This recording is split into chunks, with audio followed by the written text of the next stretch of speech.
Alors bonjour, on commence par une prise de refuge. Sangye chö tangsoge chö namla changchu paratu dani kyapsuchi dagi jinsoge pe sunamki dola penchir sangye du paraisho. Alors bienvenue à vous toutes pour l'instant, Annie, Florence, Sylvia, Dominique. Alors d'autres vont arriver, tel Richard que je vois arriver avec la petite vignette. Ok, je vous laisse arriver les uns les autres. Nous disions donc, avant de commencer l'enregistrement, j'ai commencé très à l'heure parce que comme ça me permet d'avoir une pause véritable entre les deux cours. Voilà, on en était donc à la deuxième. Donc deuxième, ça veut dire que nous sommes On dans était le... à la deuxième ligne, ouais, première strophe. Voilà, donc première strophe, c'est-à-dire Maon kalpa tamche jukparian ke chik chigi da kin jukparaki kayan kalpa tusum tseteta ke chik chachik gini shukparache. C'est exact, c'est bien ça? Ça vous dit quelque chose? Oui, oui. Alors franchement, bravo. Si ça vous dit quelque chose, c'est très très bon signe, hein. Moi, ça me dit rien du tout. Annie non plus. Si, non, quand même, voyons. Ok, très bien. Donc, Maonkel Patamche, Jugpar Yang, voilà, ok, Kechik Chik. On avait parlé pas mal de ce Kechik Chik, hein, Kechik, l'instantanéité. Ça, c'est vraiment Kechikma. Et on l'avait vu dans le texte, hein, Kechikma, quoi dans le texte? C'est-à-dire dans le texte du commentaire. Hein, oui, oui, Annie, bien sûr. Oui, non, j'ai une question à propos Oui. de ce carbe, le genre qui suit le cas, qu'est-ce que c'est ça? Alors, attends, que je comprenne. Un ketchigdi, Oui. ça va. Alors, Attends, je suis pas du tout. voilà. On parle dans la strophe de Ketchik Chiki, c'est ça? Oui, mais c'est pas ça de quoi je voulais parler, moi. C'est le Ketchik Chaché? Non plus. Ok, Et à un moment, il alors dit je, carcab. Ça existe, ça, dans le pardon, texte? pardon, j'ai pas, redit? Carcab. Carcab. Première Ah, ligne du commentaire, oui. ah, Première ligne du ok, commentaire. oui, Carcap qui, Voilà, c'est ça, celui-là. Carcap, d'accord, ok, ça n'a rien à Alors, voir avec Ketchik qui. Donc, ben non, ça n'a rien à voir, parce que ketchig, j'ai compris, c'est ça que j'ai pas compris. oui, très très bien. Alors, Maunkelpa, hein, Maunkelpa, les kalpa futurs, on est bien d'accord. Oui, Mangpo tamchetu, Mangpo oui. tamchetu, c'est-à-dire dans tous ces nombreux kalpas du futur. Donc ensuite, Namke karkyap, C'est ça, Alors, Namke, c'est dans l'espace, c'est-à-dire l'espace, par oui. le biais de l'espace. Et Karkyap, ça veut dire, Kar, c'est dans le sens de où et cap dans le sens de Le étendre. carpe, ça va, c'est le carpe que je comprends pas. C'est le car que tu comprends quand tu ne comprends pas. Voilà. Très bien, ok. Alors, je vais, avant de donner ma version Oui, personnelle, non, parce que je n'avais pas très bien compris, parce que car cap, ça veut dire de partout. Mais avant oui. de te donner ma Alors, version Florence, aussi, j'ai personnelle, une question à propos de ce passage. ouais. Dans le Namke, qui n'est pas Namka, le ça, c'est un négatif. Alors, tu sais quoi? On va, parce que là, j'ai pas réussi à retenir ta question.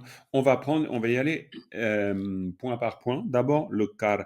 Donc là, je suis dans la lecture du car à car, sur la base de l'illuminateur. Donc là, il nous dit the base meaning is any display made using movement of the body for others to see. Alors intéressant. C'est vrai que ça peut être dans le sens de car dans le sens de la danse. Alors ça, c'est le sens. Oui. Voilà. Mais évidemment, ici, on n'est pas dans l'idée de la danse. Donc, il faudrait trouver... Est-ce que... Peut-être que ce que ça signifie, c'est karkap, c'est possiblement... Kiab, karkap. Ça va, c'est. Oui, oui, oui, non, mais tout à fait. Alors attends, j'essaie de voir si j'ai une solution autre que celle que m'inspire cette situation. Carcab, alors là, il n'y a pas de carcab. Carcab. Pourquoi il n'y a pas de carcab? Ok, alors attends, on va changer de dictionnaire.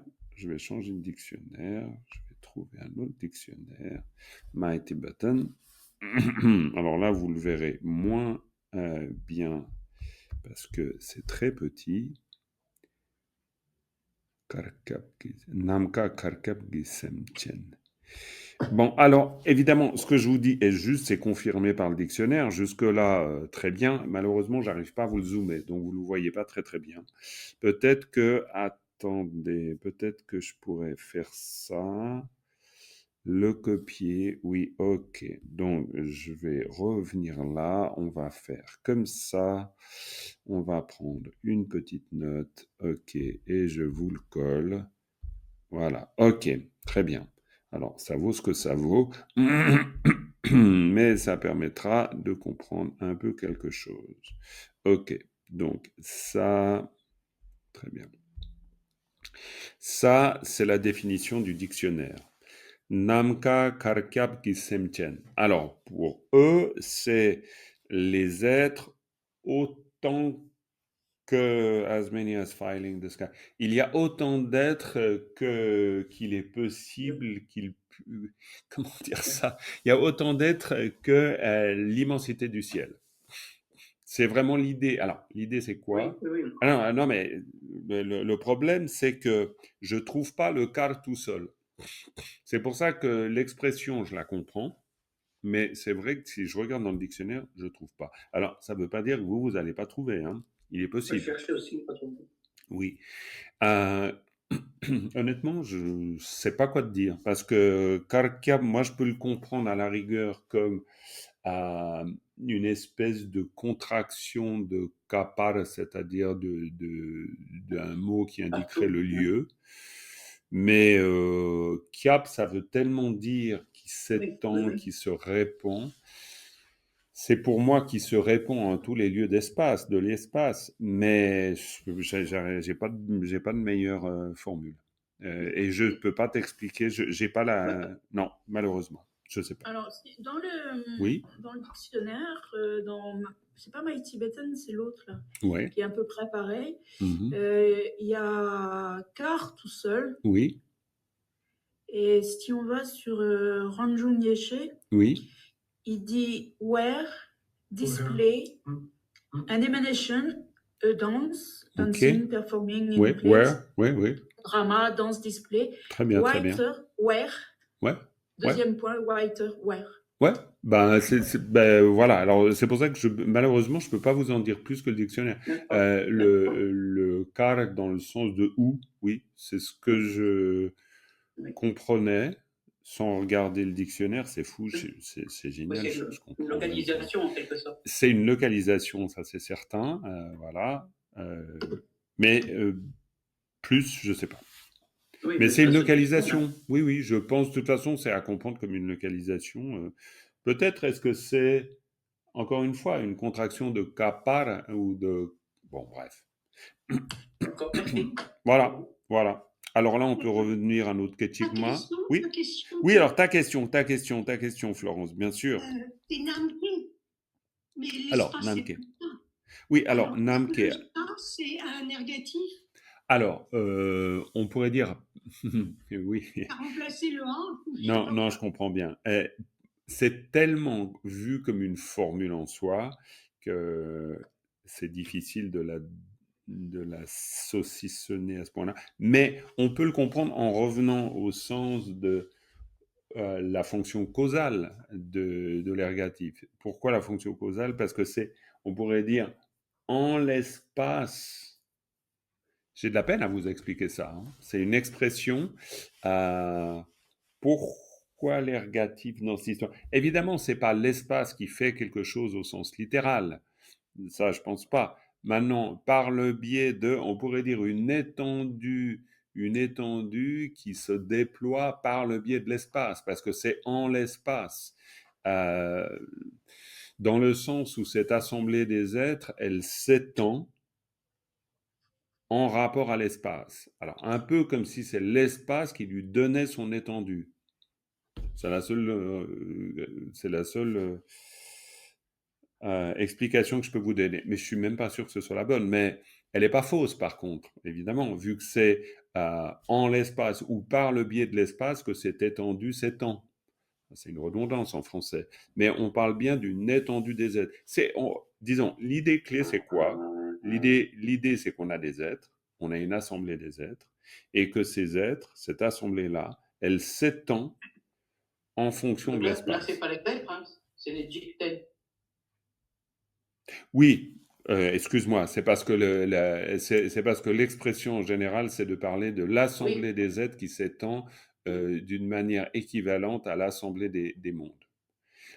Ce qu'il y a derrière ça, c'est pour ça que c'est une expression, puis c'est peut-être pour ça que je suis un peu embêté avec ça, parce que c'est presque un non-dit, pas un non-dit vu qu'on l'exprime, mais disons, ça va de soi dans la pensée tibétaine, c'est-à-dire qu'il y a une étendue de l'espace, qui veut dire une étendue des mondes, et cette étendue des mondes est équivalent à l'étendue des êtres. C'est-à-dire, il y a une équivalence qui est posée entre l'infinité de l'espace, l'infinité des mondes, l'infinité des êtres. Le concept, c'est ça. Le concept, c'est ça. Alors, Oui.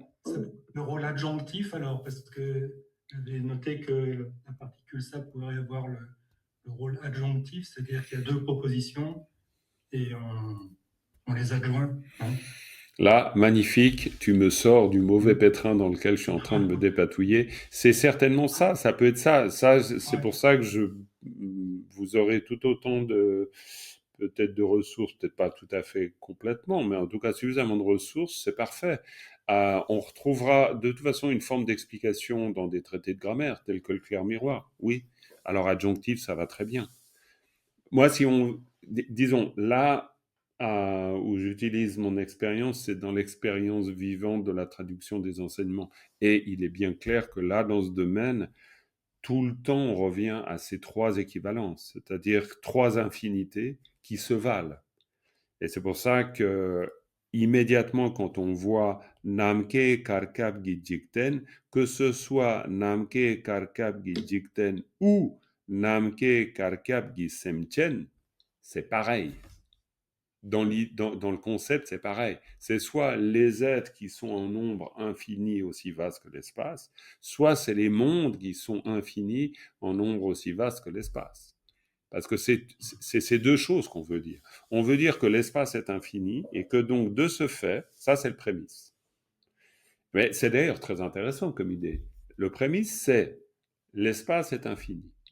Ce qui en découle, c'est que le nombre de mondes est infini et que le nombre d'êtres est infini.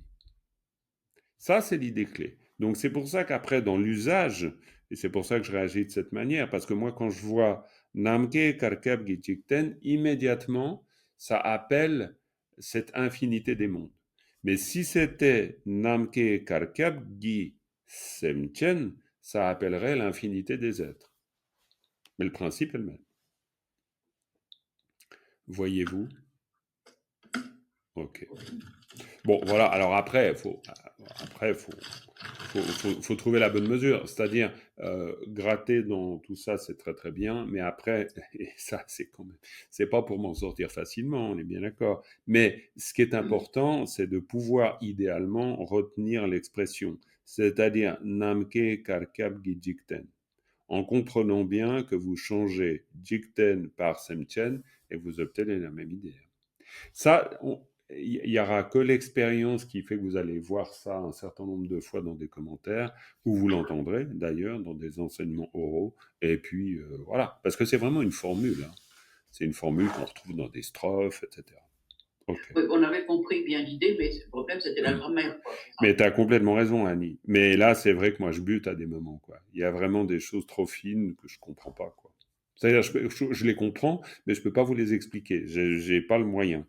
Mais peut-être, Richard, dans ce que tu dis, la fonction adjonctive, qui m'est pas super familière, hein, j'avoue. Hein. C'est pour ça que, alors, moi, je pallie avec l'expérience de la traduction orale, évidemment. Un peu comme un Tibétain qui aurait appris une formule sans très bien savoir pourquoi on le dit comme ça. Mais maintenant, après, c'est excellent. Et là, c'est un peu le travail collectif qu'on peut faire ensemble. Et là, c'est excellent si vous allez fouiller aussi dans le clair miroir et vous trouvez des astuces. parce que c'est comme ça qu'on va les uns les autres apprendre des choses supplémentaires. Et c'est vrai qu'encore une fois, cette fonction adjonctive, je dois dire que c'est pas très évident pour moi. Mais allons-y avec ça, hein. Fonction adjonctive, ça me va bien. Pourquoi pas? Ça marcherait ici, parce que c'est l'espace et là où sont les mondes. De toute façon, l'idée, après, c'est de construire cette infinité de l'espace et l'infinité des êtres. Ok, très bien. Le point de départ, donc, Ketigma, quoi, point de départ. C'est-à-dire, on en était resté plus ou moins là, hein. Ok. Donc, est-ce qu'on se fera un petit rappel? La dernière fois, Stéphane, tu es resté tristement silencieux, c'était terrible.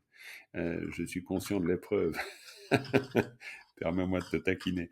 Est-ce que tu ferais un petit, juste, relecture de ce passage-là, ce qui nous permet de nous rafraîchir le commentaire, et puis après on continue. Comme ça donne quand même du grain à moudre. Et puis après, on continue pour terminer le commentaire, en tout cas aujourd'hui, et aborder la deuxième strophe. On a juste fait une ligne et demie du commentaire. On a fait une ligne et demie, moi j'ai cru qu'on était arrivé au milieu. Même pas? Mais quelle horreur. Bon, eh ben ça fait rien, de toute façon, vas-y. Tu nous lis cette partie-là, Stéphane, et puis on essaie de faire avec ça. Vas-y.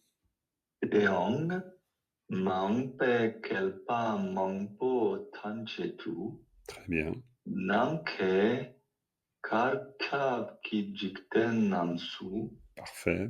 Che Chinyetik, Jungwa Kunla Yeshe Jukching, Ngencheki, Shepar Gyurwa Yang Sangyeki, Kien Pate Hindu, Yesheki Ketchikma Tiki, Dani Kyang, Ku Tancheki Ngenpo Kunla, Tikpar Tu, Chikchar, pardon, Tikchar Tu, Jukpar Gishing. Parfait. Le Xing, c'est pour nous dire qu'après, il y a une deuxième idée et puis qui vient se rajouter à la première. Très bien. Alors, il y a pas mal de choses là à dire. Alors, on a déjà bien exposé et vu qu'on a Maong Kelpa Mangpo Tamchetu. Pas très compliqué. Pas très compliqué dans le sens où c'est un circonstant de temps. On parle de en tous les kalpas innombrables. Ça, on a bien compris. Ensuite, Namke Karkebgi Jikten Namsu, en tous les mondes. C'est intéressant d'ailleurs de voir, on a le lieu, on a le temps, le lieu, et ça, c'est une construction classique du tibétain. Vous pouvez inverser d'ailleurs les deux circonstants, et souvent c'est circonstants de lieu et de temps. C'est du genre à Paris à 5 heures. Hein? Paris la Chutungapala Dogin. Ça, c'est une construction très classique. Mais vous pouvez mettre le contraire. Vous pouvez dire Chutungapala Paris la Dogin. Hein? Ce que je viens de construire comme phrase, c'est très très simple. Hein? C'est juste un circonstant de temps, un circonstant de lieu, et puis Dogin. Do, c'est-à-dire le verbe avec une terminaison verbale, si on la connaît, oui, et sinon, do. C'est pas super élégant, en tibétain parlé, mais ça marche. Hein.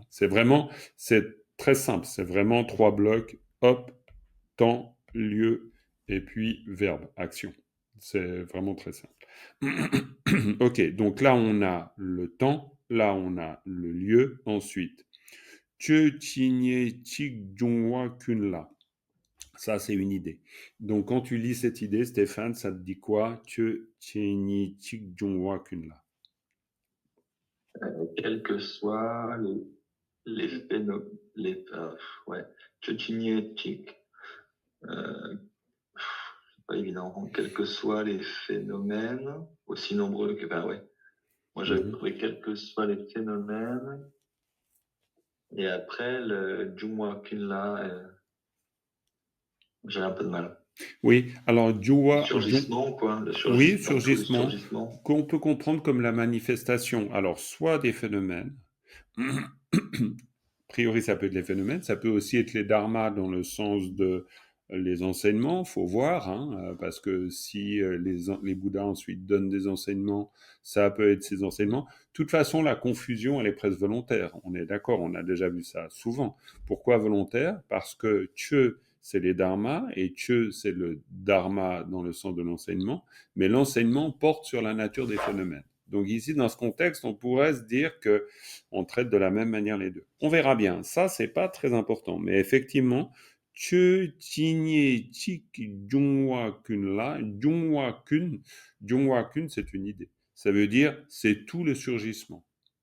Et c'est tout le surgissement de n'importe quel de ces dharmas. Après, est-ce que c'est un dharma enseigné? Est-ce que c'est un dharma en tant que phénomène? Mais l'idée, et ça c'est la bonne manière de pouvoir s'en sortir un peu, parce que Jinye Chik, c'est quel que soit. Et puis ensuite, Jungwa Kun. Et Jungwa Kun, littéralement, c'est tous les surgissements. Littéralement, c'est vraiment tous les surgissements. Donc si on dit Jungwa Kun là, bah, ça veut dire que c'est en rapport à tous ces surgissements, ou pour tous ces surgissements, ou vers tous ces surgissements. Ça, c'est la fonction de la particule. Et donc, bon, bah voilà, on a un élément qui est déjà intéressant parce que ça veut dire qu'il va y avoir quelque chose qui est fait en rapport à tout ce surgissement de ces dharmas ou de ces phénomènes, quels qu'ils soient. Alors, qu'est-ce qui est fait en rapport à tout ça, à tous ces phénomènes-là? Eh bien, et là c'est intéressant, Yeshe Jung Jing, donc là on est Jing, ça veut dire qu'il y a deux idées. Il y a Yeshe Juk et Nunche. Et puis ensuite, ben, tout ça, il y a une particule derrière. Hein. Donc, on a un qui derrière. Le qui, alors immédiatement, ça marque, on est bien d'accord dans la bonne logique, ça marque le groupe de mots avant. Donc, ça veut dire que ce groupe de mots est le groupe de mots agent. Il produit quelque chose. Et on parle de deux choses qui sont conjointes et qui produisent quelque chose. Les deux choses, c'est Yeshejuk et Nunche. Alors, comment tu vivrais, dans le sens d'interpréter, évidemment, le sens de ce groupe de mots, Stéphane? Yeshejuk, c'est l'entrée dans la sagesse. Très bien. Et Ngenche, moi j'avais trouvé extra-perception. Exactement, c'est la clairaudience, c'est la clairvoyance, c'est tout ce genre de choses. C'est ce qu'on peut appeler parfois on entend préscience. C'est une manière de dire, c'est des dons ou les facultés supra-normales. En gros. Hein. Et Ngenche, alors, qu'est-ce que vient faire, là c'est une toute petite parenthèse, mais une parenthèse culturelle, pourquoi est-ce qu'on évoque Ngenche ici selon vous? Si vous ne le savez pas, je vous le dis. Les Bouddhas, peut-être, en sont dotés. Alors, ouais, les Bouddhas. Richard, tu disais? Oui, non, je voulais dire la même chose que Stéphane. Ok, très bien. Est-ce que quelqu'un... Alors, il y a peut-être, si vous étudiez Gampopa, éventuellement, il y a peut-être une indication intéressante dont vous n'auriez entendu parler. Les facultés, les Wang sur les 3 dernières terres. Alors, oui, d'une certaine manière et d'une manière plus simple encore, on va considérer que, par exemple, le développement de la stabilité mentale va permettre à terme le développement de Ngenche. Et Ngenche, pourquoi? C'est pour pouvoir agir pour le bien d'autrui. C'est-à-dire, alors, c'est très classique comme explication, mais c'est pour dire qu'on a besoin d'une certaine préscience pour pouvoir être efficace dans notre activité altruiste. Et on va retrouver ça comme une qualité, Ngenche, qui se développe de la stabilité mentale. C'est un développement naturel de la stabilité mentale. Ça ne veut pas dire que c'est ce qui est recherché, attention, on ne cherche pas à être Madame Irma, on est bien d'accord, et pourquoi pas être Madame Irma, mais disons, c'est pas péjoratif, c'est juste, c'est pas le but immédiat. Mais par contre, c'est quelque chose qui est plutôt bienvenu, parce que grâce à ça, ça nous permet d'agir pour le bien d'autrui. C'est pour ça que on met en parallèle, c'est intéressant d'ailleurs, c'est-à-dire Yesheju, tu as tout à fait raison, entrer en la sagesse primordiale, sous-entendu la développer ou par le biais d'eux, on est bien d'accord. Hein. Et puis après, Ngché, c'est ce don de double vue, ou don de préscience, de clairvoyance, de clairaudience. Et c'est grâce à ça, c'est-à-dire qui? C'est grâce à ça, parce que c'est grâce à la sagesse et à ses facultés qu'on va pouvoir forcément agir pour le bien d'autrui. Et vu qu'on est dans la perspective des bodhisattvas, on peut déjà le comprendre. Dans le contexte, ça nous aide. Hein. Mais je vous dis ça, ces petites parenthèses culturelles, parce que sinon on peut aussi se dire, mais qu'est-ce que ça vient faire là? On se dit, mais c'est quoi ce truc de clairaudience ou clairvoyance? C'est quoi ce truc? Ben, il faut voir qu'il n'y a rien de mystérieux, étant donné que dans la perspective du Mahayana, encore une fois, c'est un moyen d'action pour le bien d'autrui, tout simplement. Et qui surgit naturellement. Ça, c'est bien de savoir. Ok, donc ça veut dire que quoi qu'il en soit... Oui, dis voir, Richard. Non, je voulais dire, est-ce que ce sont les qualités qui apparaissent au-delà du chemin de la vision ou à partir du chemin de la vision?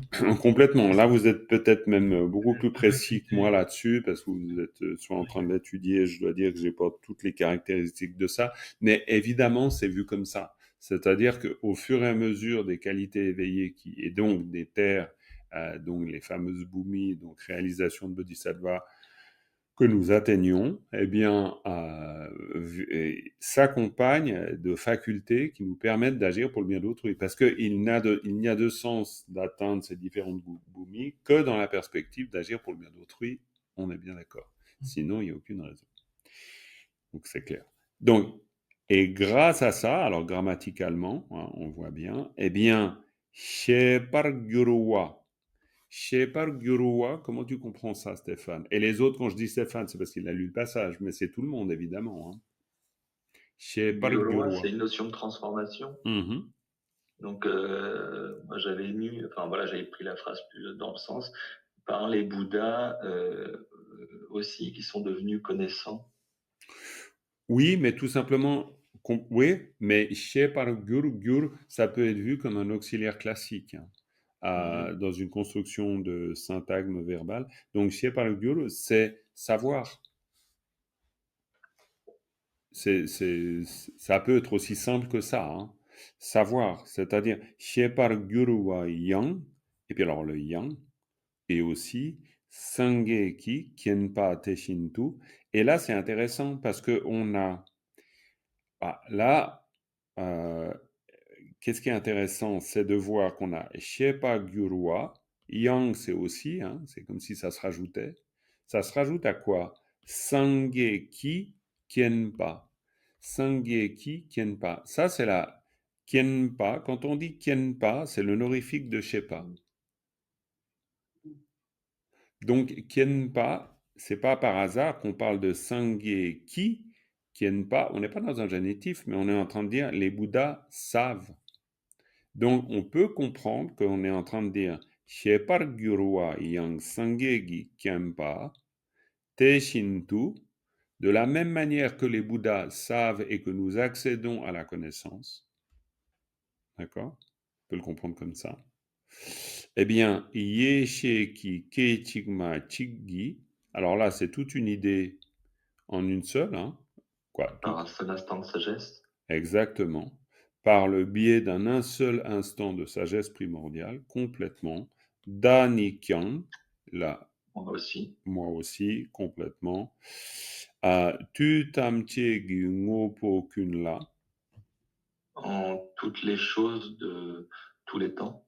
Complètement. Tu tamche ngopo kunla. En toutes les choses de tous les temps, c'est très bien vu. Donc, chikchartu.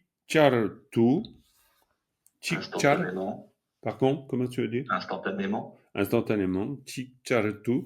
Jukpargi. Simultanément, instantanément. Complètement. Et puis Jukpargi, le Jukpargi, c'est? Puissais-je entrer? Complètement. Jukpargi, puissais-je entrer? J'entrerai. Hein, ça peut avoir les deux sens.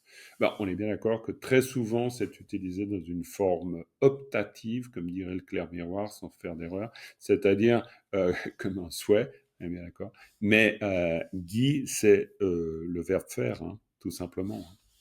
Donc, Jukpargi, alors là, on a construit un syntagme verbal facilement avec un radical verbal, le par plus le gi. Donc, Jukpargi, c'est faire qu'on entre. Où puissais-je entrer? Et puis là, oui, on comprend ce qu'on est en train de dire, c'est-à-dire dans tous les nombreux kalpas futurs, dans les mondes qui imprègnent l'espace, on pourrait dire autre chose, on est bien d'accord, vous avez compris, tout le dharma, alors le dharma, les phénomènes qui apparaît, est pénétré par la sagesse primordiale des Bouddhas. Il est connu par la super connaissance. Bon, de nouveau, on pourrait faire une traduction plus élégante. De même que les Bouddhas connaissent cela, puissais-je moi aussi, on a vu les deux modes de connaissance, le mode de connaissance qui se rapporte à moi et celui au Bouddha, en un seul instant de sagesse primordiale, donc pénétrer simultanément toutes les choses présentes à travers tous les temps. En gros, qu'est-ce qu'on est en train de dire? On souhaite pouvoir connaître la réalité des phénomènes grâce à la sagesse, de la même manière que les Bouddhas les connaissent. Qu'est-ce qu'on est en train de dire en disant pénétrer simultanément toutes les choses présentes à travers tous les temps? Ça nous fait revenir à l'idée même du dharma. C'est-à-dire que le Bouddha enseigne ce qu'il enseigne. Pourquoi? Parce qu'il a accès à la connaissance des phénomènes. Et ça, c'est très intéressant, parce que les phénomènes, d'un point de vue bouddhiste, les phénomènes surgissent. On l'a vu ici. Jongwa Kunla. On l'a vu ici. Ça a surgi. Clairement, ça surgit. Et ça surgit, c'est tous les surgissements. Et qu'est-ce qu'on veut dire par surgir? Qu'est-ce qui vous vient tout de suite dans l'idée de surgir? Il devrait y avoir une notion fondamentale de la pensée bouddhiste. On est obligé de faire un peu ces liens avec la culture et la pensée bouddhiste, parce que sinon c'est compliqué de comprendre le texte. Quand on dit tous les surgissements, c'est quoi un surgissement d'un point de vue bouddhiste? Une illusion. Redis. Une illusion. Là, on est plus dans l'abhidharma. On est, pourquoi pas? Les pensées, tout, les sensations, enfin, je sais pas si on est là-dessus. Non, vous verrez, c'est beaucoup plus tard. Les pensées des 3 temps pendant Chiné. Non. Ouais. Non, c'est plus simple que ça. Là, on est dans un rapport beaucoup plus basique. Mais une fois que je vais vous le dire, vous allez voir. Cela dit, ce que vous dites n'est pas faux, mais c'est pas assez basique. Les phénomènes? Oui, mais alors vas-y, dis-en plus. Qu'est-ce qui permet que les phénomènes se manifestent?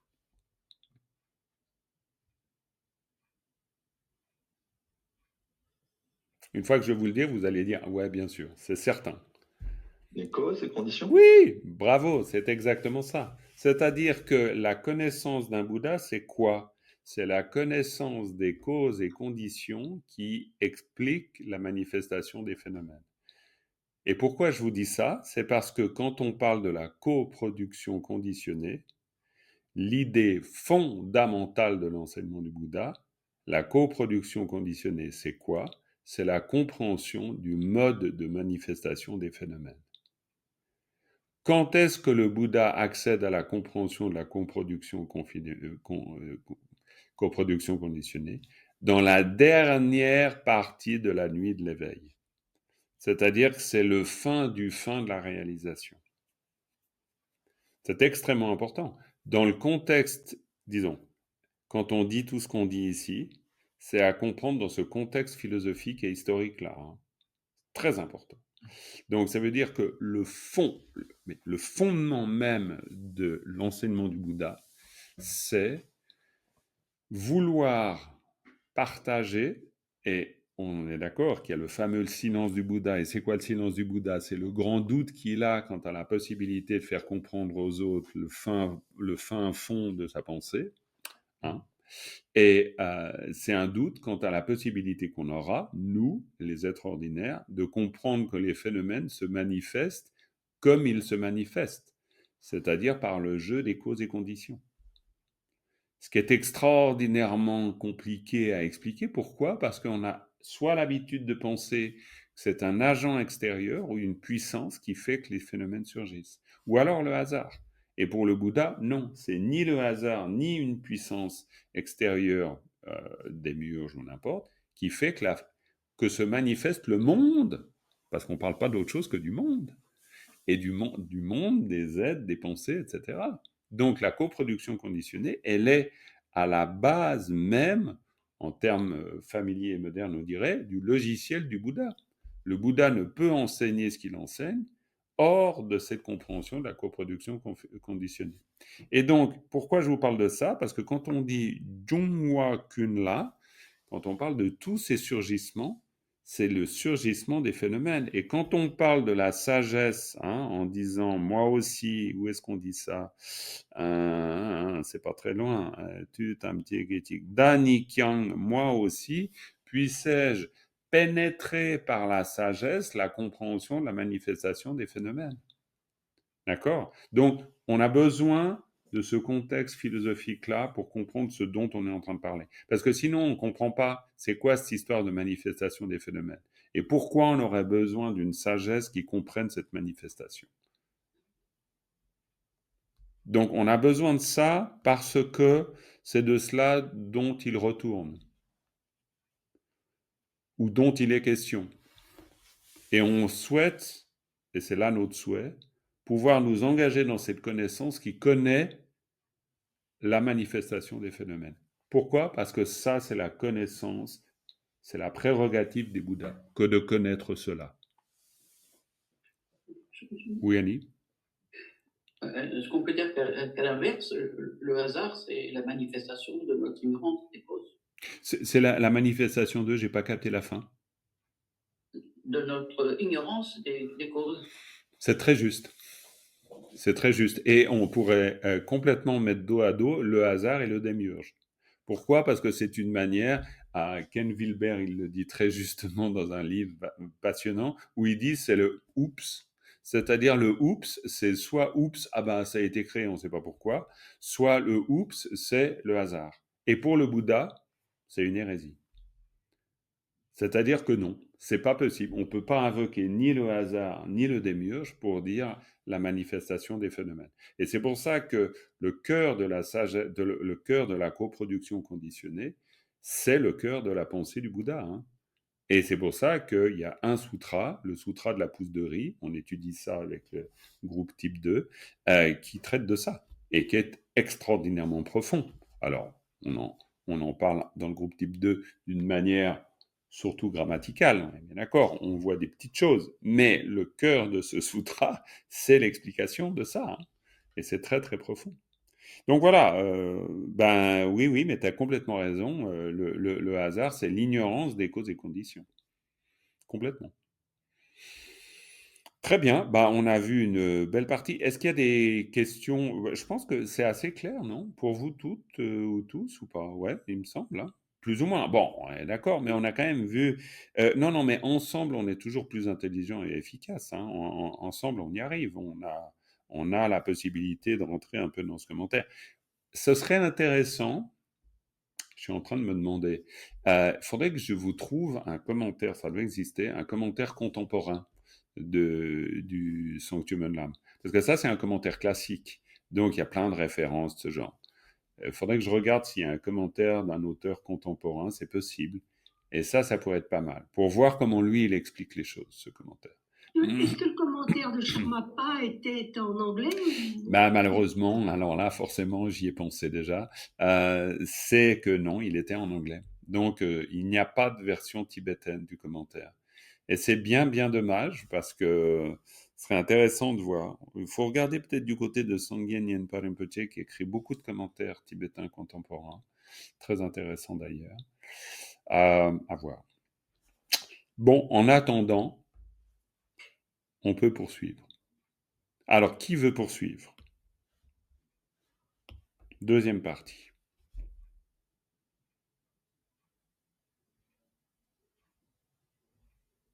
Moi, je me verse une tasse de thé. Je vous laisse réfléchir entre vous, vous débattez, vous faites une votation, comme aiment faire les Suisses. Pique-nique douille, c'est toi l'andouille, comme vous voulez. Bon, sinon, je vous désigne d'une manière très arbitraire. Et puis là, pour le coup, on dira que c'est pas le jeu des causes et conditions, j'en sais rien. Allez, je veux bien essayer. Mais très bien, mais vous allez essayer Richard, les deux. vas-y. Sylvia, vas-y. Il y a Richard, bien... tu m'aides alors, voilà. De toute façon, il y a bien assez de... Voilà, et puis il y a bien assez de phrases pour tout le monde. On est bien d'accord. Oui, Donc, oui. vas-y Sylvia, commence. C'est très bien. Techene Kangyang Kelpa Te maong, ta, te, tata. Non, là, par contre, je ne sais pas trop là. Absolument. Là, c'était très bien jusque-là. Là, tate, t'as coup. Alors, tate, ouais, prends tate, ton tu temps. sum, qui. Refais comme ça. C'est-à-dire de maong tate maong. tu sum. C'est toute l'idée. Te maong, tate, tu sum. Un de, c'est le passé. Hein. De maong Passé, présent, tate. futur. Absolument. Là, c'est passé, présent, futur. De maong tate. Non, en fait, c'est passé, futur, présent. Passé, futur, présent, oui. Absolument. Non, non, mais on s'était bien compris. Ah, voilà. De maong tate tu sum. Alors, à qui hein, on est bien d'accord. Qui. Donc là, voilà, on a déjà pas mal d'éléments. Hein. Te tsune, attention, c'est le tsun. Hein. Te tsune. Voilà. Kanyang kelpa. Te Donc, maong tetsune, tate kayang, tu kelpa. Tetsune, cela nous montre. Parfait, parfait.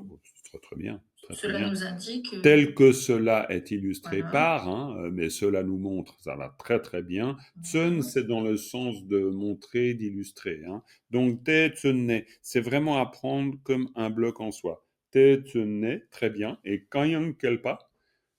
Donc, quels que soient les kalpas, Très du très passé, bien. du futur et du présent. Parfait. Donc, enfin, les kalpas des 3 temps. Voilà. Exactement. Quels que soient les kalpas des 3 temps, passé, futur, présent. Très très bien. Impeccable. Et puis là, du coup, ça nous a fait arriver De maong tate tu sum ki. Et là, le qui, attention, on sait qu'il va y avoir quelque chose. Il se passe quelque chose durant ces kalpas, quels que soient ces kalpas, forcément. Hein, parce que le qui, là, ben voilà. Donc, qu'est-ce qu'il nous dit après ce commentaire? Donc, après... Alors, tupa, jigné, chiki, pate. Ok, alors là... Tamcheki. Ouais. Dupa, chignétique. Chignétique, c'est... Chignétique, quel que soit. Quel que soit, c'est parfait. Yepa, te, c'est quoi? Yopate, c'est exister. Exactement, existant même. Cela existant, hein, c'est dupa tigné tikyepa te tamche, carrément, hein, te tamche. Ça veut dire tout cela qui... Rassemblé, alors, oui. absolument. Rassemble... Dupa, quel que soit, oui, qui existe. Oui, et le dupa, c'est quoi pour toi, le dupa? Autant qu'il en existe. Oui, mais ce dupa, le rassembler, ça fait penser à quoi, dupa? Richard. Richard, voyons. Aide-moi. Mais oui, et puis si c'est pas Richard, qui d'autre? Dupa. Alors, ok, le premier saut du Dharma, dupa tamche mitakpao. Dupa tamche mitakpao. Ça veut dire tout ce qui est composé est impermanent. Donc, dupa, c'est des phénomènes. D'accord? Parce que quand on parle, en fait, encore une fois, on ne quitte pas notre idée. C'est-à-dire, on souhaite, avec cette sagesse, pouvoir pénétrer le mystère des phénomènes. C'est-à-dire, c'est quoi les phénomènes? Donc ici, eh bien, comme l'illustre ici, quels que soient ces kalpas du passé, du présent, du futur, etc., du pas cinétique, quels que soient les composés, d'accord? Quel que soit ce qui est composé, mais donc les composés, quel que soit le composé dont on parle, d'accord? Quel que soit le composé, d'accord?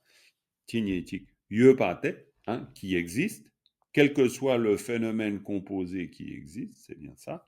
Alors, te tamche, qui, tse, teta, dir. Alors, te tamche. Alors, te tamche, et là je te laisse poursuivre. Te tamche. Te tamche qui. Donc, tous les... Ouais, mais... Oui, tamche qui, c'est toutes c'est les étendues. Absolument, toutes les étendues de tout ça. Voilà. Absolument. L'état, ceci. Ouais. Dire ici, maintenant. Ouais. Semki, Kechikmachiki. Voilà, le groupe. Enfin, je sais pas. Alors, Semki Semki Kechikma. Kechikmachiki. Alors, oui, tout à fait, mais déjà, il faut bien voir, complètement, mais il faut bien voir Semgi Kechikmachik, d'accord? Semgi Mhm. Kechikmachik. Après, il y a un génitif, donc ça veut dire que c'est un lien avec un autre groupe. Mais d'abord, le premier groupe, bon, là, tu me diras, il y a aussi un L'instantanéité génitif. de l'esprit. Donc, Exactement. Puis c'est Semgi Kechikmachiki, donc Chik, Semgi Kechikmachik, ça veut dire cette instantanéité de Instantanéité. l'esprit. C'est un peu comme si on était en train de dire ici, maintenant. Maintenant. Hein, cette instantanéité de l'esprit là, hein, cette instantanéité de l'esprit. Et puis, Cha-che su Chasujuk. Ching. C'est profond. Hein. Là, c'est touffu. Ouais, hein. là, On est d'accord. ouais. C'est super. Là, Chaché, c'est ouais, une c'est un passage fraction. touffu. Exactement. Un Fraction. dessous, voilà, une fraction. Absolument. Donc, j'entre. Alors, ouais, voilà, là, c'est un peu plus confus pour moi. Non, mais c'est complet. Le ching, c'est le connecteur, donc il va y avoir autre chose derrière aussi. Absolument. Mais alors là, la difficulté, c'est... Mais ici, là, on a le cha-che sujuk, ça veut dire le fait de s'engager dans quelque aspect que ce soit de cette instantanéité de l'esprit. D'accord? Donc, on parle de... En fait, l'instantanéité de l'esprit, c'est un surgissement, d'accord? C'est un surgissement dans l'esprit. Donc, ça veut dire n'importe... D'un moment, oui. Exactement, c'est un moment. Dans ce moment. Exactement. D'accord. Ça veut donc dire au sein de n'importe lequel de ces surgissements de l'esprit qui se passe là, en fait, hein, et le là, ben, on va le retrouver dire, et en rapport à n'importe quel des phénomènes qui peuvent se développer dans l'infinité des trois temps de tous les kalpas. Donc, on est à la fois dans un temps immense de tous les kalpas, puis en même temps, tout ça, tous ces kalpas-là, il est ramené à l'instantanéité de l'esprit et qui va nous permettre, dans cette instantanéité-là, de percevoir le sens de tous les phénomènes. Donc, je suis d'accord, c'est vraiment un passage, là, philosophiquement, grammaticalement et philosophiquement, franchement touffu. Extrêmement intéressant, mais je dis pas que là, c'est pas, on dit pas ça avant de s'endormir. Hein, c'est pas un roman de gare là pour le coup, on est d'accord. Mais après, on va se rattraper sur les tchatches ou tchouk. Bon, voilà, on entre donc dans ce cas-là. Ching, donc ching, ça veut dire ouf. Là, il y a une idée qui a été faite. Maintenant, on va voir l'idée d'après. Puis peut-être que l'idée d'après va vous aider à voir quelque chose d'une manière plus simple. Et là, ben, Richard, tu reprends l'idée d'après. Comme ça, à deux, on va réussir à traiter ce passage. Donc, depuis Gyur. Gyur Nupe Top, je pense que c'est une idée aussi, là. Alors, top, Gyur Nupe Top, Gyur Nupa, c'est quoi? Gyur Nupa, c'est la force de transformer. Absolument. Nupa, on pourrait dire, c'est l'aptitude à, l'habileté, ouais. Exactement, la capacité. Gyur Nupe Top ki te tamche gyul ni. Ça, c'est tout le truc, hein, parce que le ni, c'est la particule thématisante ou emphatique qui arrive à la fin. Donc, on parle bien de ça. C'est une manière de dire concernant quoi? Alors, concernant quoi? Comment tu le dirais là?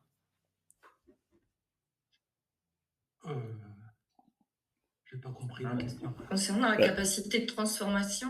Exactement. La capacité de transformation. Exactement. Mais concernant les tetamchegiyul, concernant tous ces objets qui... Ouais. Les objets... Oui.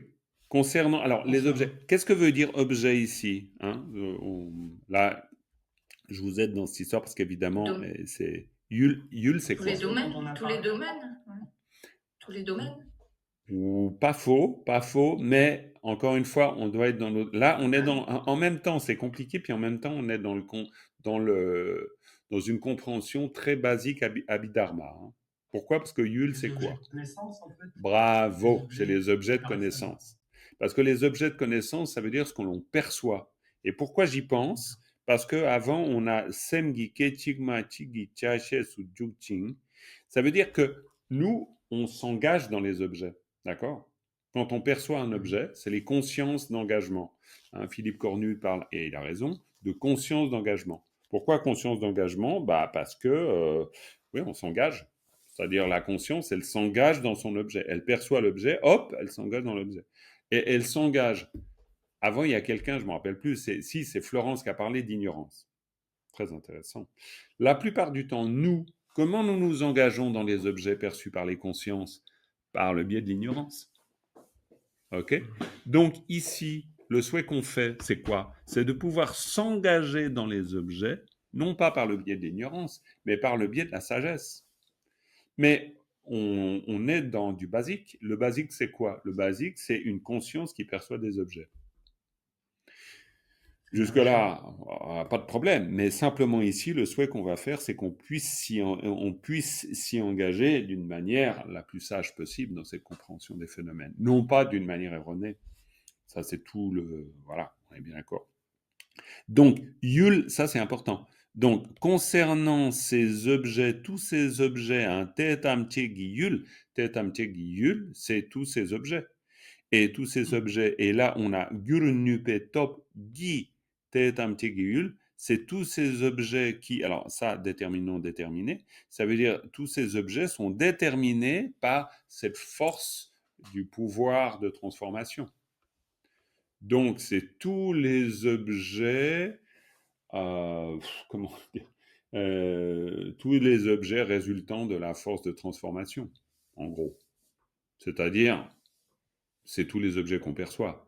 Alors là, évidemment, c'est un peu compliqué, mais voilà, c'est de ça dont on parle. Alors, le nid, ça nous sauve un peu parce qu'on se dit, bon, il y a ça avant, ok, et on parle de ça, que ce soit clair ou pas. Et puis après, on a la suite, et là, Richard, tu poursuis. Dripa me par chou. Absolument, mais tu peux même t'arrêter à Dripa me par chou, ça voudrait dire Dripa me par chou, ça veut dire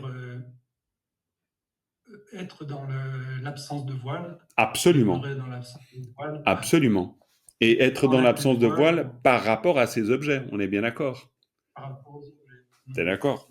Et là, on comprend tout de suite que c'est pouvoir les percevoir d'une manière juste, sans voile. Dripa me pas. Hein? Donc, Dripa me par chuk par gurne. Alors là, je te laisse poursuivre. Donc, chuk par gurne. Mm-hmm. Donc, ce qui provient de le fait d'être de demeurer en absence de voile. Ce qui provient, ou tu pourrais tout simplement dire, parce que chouk, c'est une des formes verbales de juk. Hein. Ça, il faut juste un peu se méfier, méfier, c'est pas se méfier, mais se dire bien que juk par gur, c'est, on parle du futur, en fait. On souhaite s'étant engagé sans voile dans la compréhension des objets qui se manifestent par la force du changement. C'est tout ce dont on parle ici, en fait, en gros. Donc, alors, l'ayant fait, étant dans la capacité de pouvoir s'y engager sans voile, il en résulte quelque chose aussi, et la suite c'est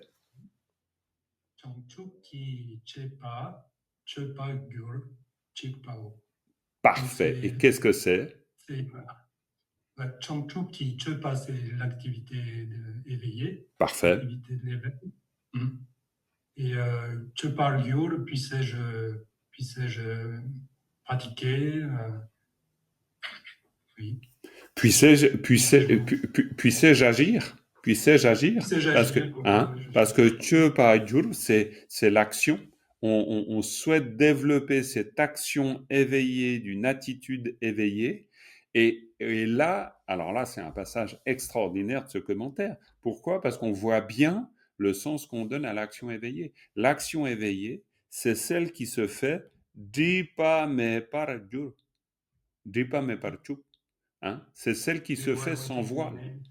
Et oui. Et donc, on comprend que l'action éveillée dont on parle ici, c'est le souhait qu'on fait qu'on puisse s'engager dans cette activité éveillée sans aucun voile concernant quoi? Et on l'a dit avant. Concernant quoi, Richard? Tout ce qui se rapporte aux objets et à la connaissance qui est liée aux objets. Exactement. Donc, on souhaite s'engager d'une manière parfaite dans cette activité éveillée en n'ayant aucune méprise quant aux objets que nous percevons par nos consciences. Et là, en fait, c'est un passage extrêmement intéressant de ce commentaire parce qu'on voit bien que le sens qu'on donne dans l'engagement, c'est pas l'engagement au sens très très basique du genre voilà, maintenant je m'engage à développer une conduite éveillée. Non, ça suffit pas. On s'engage véritablement dans cette conduite éveillée quand on s'est libéré des voiles qui nous fait nous méprendre sur la réalité de ce que sont les phénomènes. C'est tout l'enjeu de cette affaire-là, hein. Et tout ce passage traite de ça. Bon, non mais... Du coup, il n'y a plus de hasard. Exactement. Exactement. C'est le point d'ordre, ça. Du coup, il n'y a plus de hasard. Il n'y a plus de hasard parce que du coup, on va dire, on est quoi? On est un Bouddha efficace. C'est-à-dire, on est un Bouddha qui peut agir d'une manière extraordinairement performante pour le bien de tous les êtres. Pourquoi? Parce qu'il n'a plus aucun doute sur ce que sont les phénomènes et il peut s'y engager dans ces phénomènes. Ça veut dire quoi, s'engager dans les phénomènes? S'engager dans les phénomènes, ça veut dire s'engager dans toutes les situations qui se présentent à nous. Un être qui se manifeste devant nous, c'est un phénomène. Alors, ça peut paraître bizarre de le dire comme ça, mais du point de vue bouddhiste, tous les phénomènes, c'est tout ce qui est perçu. Et qu'est-ce qui est perçu? Il est perçu la réalité que l'on perçoit par le biais des 5 sens, et donc de la conscience aussi. Ça, du point de vue bouddhiste, il n'y a pas d'autre réalité. Il n'y a pas d'autre réalité que celle qu'on perçoit. Donc, si un être se présente devant moi, admettons quelqu'un qui vient vers moi avec une grosse hache et puis qui veut me faire du mal, du point de vue bouddhiste, c'est un phénomène. Comment j'entre en action dans ce phénomène-là? Soit avec beaucoup d'ignorance, soit avec beaucoup de sagesse. Je ne connais pas l'issue de la situation, hein. Mais n'empêche que, en fait, l'invitation, c'est de pouvoir y entrer avec sagesse. C'est de ça dont on parle, hein. C'est une magnifique strophe de ce point de vue-là. Puisque dans tous les kalpas futurs, puisque tous les kalpas futurs sont pénétrés, c'est très moche comme traduction, hein, puissais-je moi aussi les pénétrer en un seul instant, puissais-je être engagé et pénétré en chaque fraction d'instant, autant de kalpas qu'il en existe dans les 3 temps. C'est complètement laid, on est bien d'accord, on va regarder si le début, il y a une meilleure traduction, parce que ça c'est vraiment très très moche, mais c'est très littéral, on est d'accord. Donc, puissais-je en un seul instant éprouver tous les kalpas à venir, puissais-je m'inscrire en une fraction de seconde dans tous les kalpas des 3 temps. Bon, c'est vrai que la strophe elle-même, sans le commentaire, elle est presque fade, hein, parce qu'on ne voit pas très bien dans quoi on s'engage, hein. On a l'impression que ça ne veut pas dire la même chose.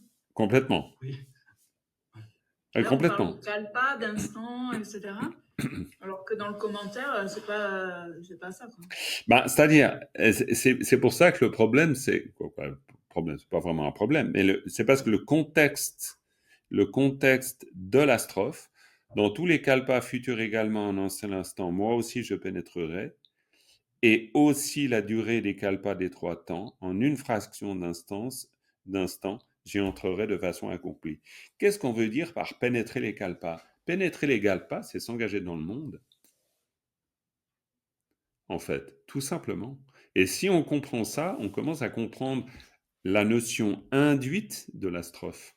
Parce que pour un Bouddha, s'engager dans le monde, c'est s'engager pour quoi? C'est s'engager pour le bien d'autrui.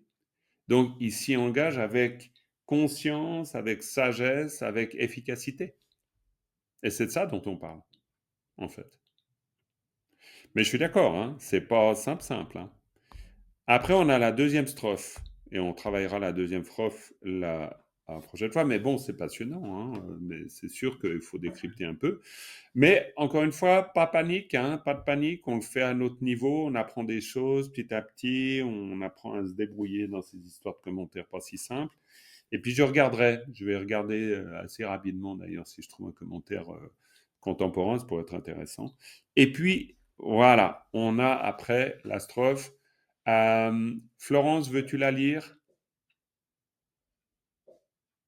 Parce qu'il y a des travaux chez moi et habituellement ils arrêtent entre midi et 13h et là j'ai entendu que la moitié du Ma cours. pauvre, bon Dieu, heureusement qu'il y a le replay. Bon, alors écoute, bon courage. Annie, voudrais-tu lire cette strophe? Celle que nous étudierons la prochaine fois. Tu sum chaque famille senge gang, teta getchik chik la dagi tam, tak tu teta gini la, yumar yopei nam tar tokdi chuk. Très bien. Je vous la relis encore une fois. Tu sum shekpa mi senge kang. Teta kechik chikla dagi ta.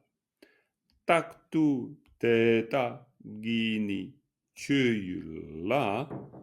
Gyumar gyurpe namtar top ki chuk. Très bien. Ok. Là, on voit mi senge. Hein, il y a déjà des idées, évidemment.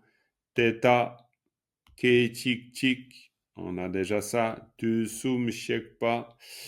Dagita, taktu, teta, chuyula. Il y a des tas de notions qu'on commence à appréhender, avec lesquelles on est plus ou moins familier. Stéphane, tu voulais dire quelque chose?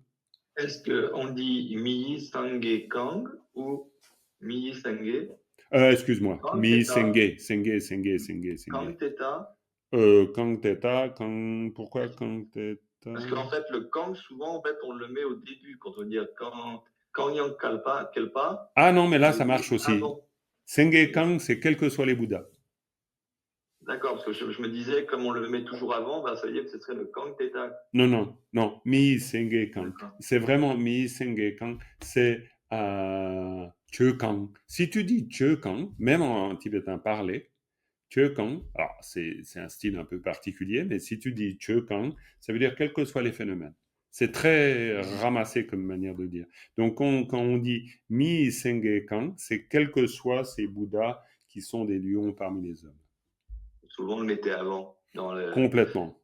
Dans les 37 pratiques, c'était kanki, ouais, mais parce qu'on a un kanki. Si tu n'as pas la génitive, tu le mets derrière. Ah, d'accord.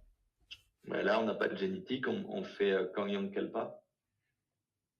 Dans de la troisième ligne, de la première, de la strophe 32, là, juste avant. J'aurais dû mettre les chiffres d'ailleurs. Oui, tu as raison, Kangyang Kelpa, il n'y a pas non plus. Après, peut-être que dans le commentaire, il y en a de toute façon. Écoutez, voilà, en tout cas, Senge Kang, quels que soient les Bouddhas. Voilà, les amis. On va s'arrêter là avec une dédicace. Merci beaucoup.